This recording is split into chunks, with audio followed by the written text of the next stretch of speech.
I am Coach Sess, motivated and determined, and you are listening to Words with a Mad Coach.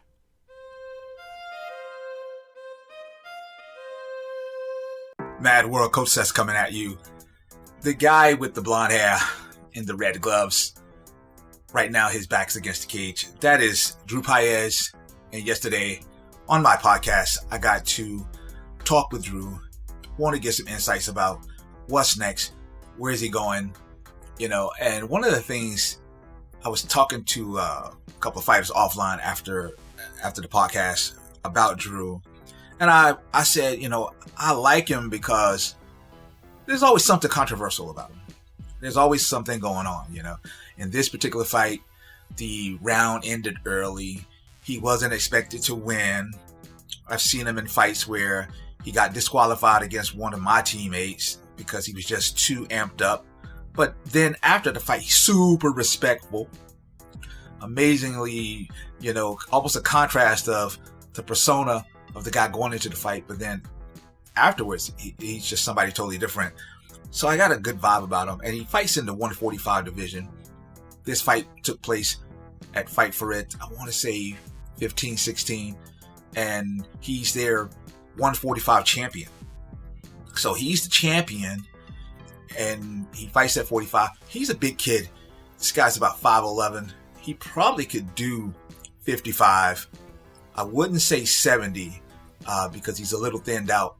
But the main point I want to talk about here is primarily his attitude. That's the thing that makes him worthy of fighting. I mean, you're going to get a scrap out of him, win, lose, or draw. And he's only had that one defeat. So my thing with him is, we talked about it on the podcast. What skills are you working on? And a couple of skills is to refine his striking so that it's a little bit more technical. He can pick his shots, and then also refine his attitude a little bit, remembering, hey, it's a fight. You could be a fan later, but right now you're in the fight. Now, the thing about him and his brothers, they really focus a lot on their grappling. They're really strong in that area. They've beaten guys that, in a grappling sense, looking at them from the outside, you would say, well, they shouldn't have won. And I know that Drew himself is going to be going to Toro Cup on August 10th to compete in a grappling match. I don't know. I know he's got some wrestling. I know I've heard that.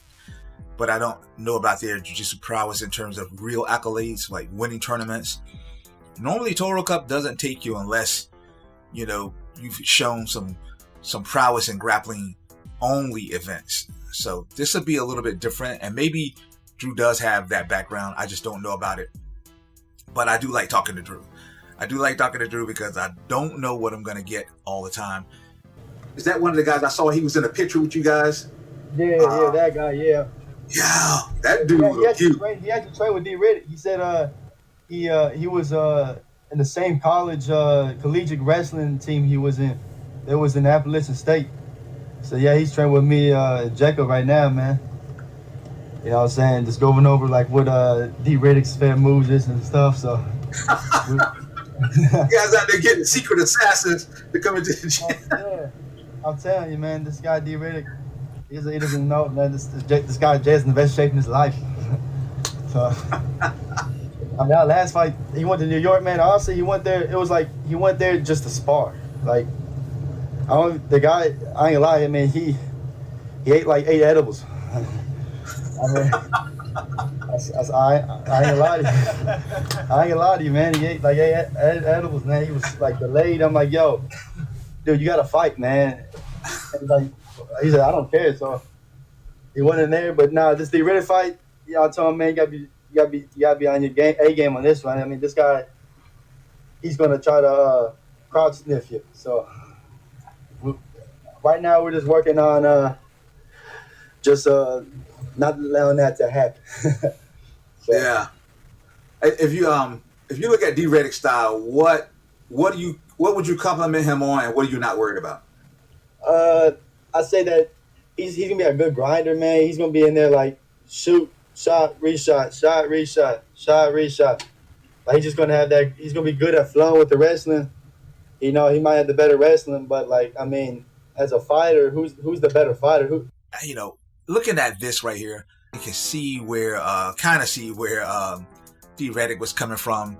They need to refine that game a little bit more, because the way he's taking the guys down here, this is Choke City against a really good submission artist, and this is also Escape City when it comes to a really good wrestler. It's going to be hard to pin a wrestler up against a cage like this and get a takedown, or you're going to end up being thrown yourself. And again, this is from last year, and so we're talking maybe 5 events ago. So I'm pretty sure Pais has improved this element of his game, but we're still talking 6 months that when this happened. I might have my timeline off. It could be a year, but still, is a year enough to make a big difference against a collegiate wrestler, if they ever meet?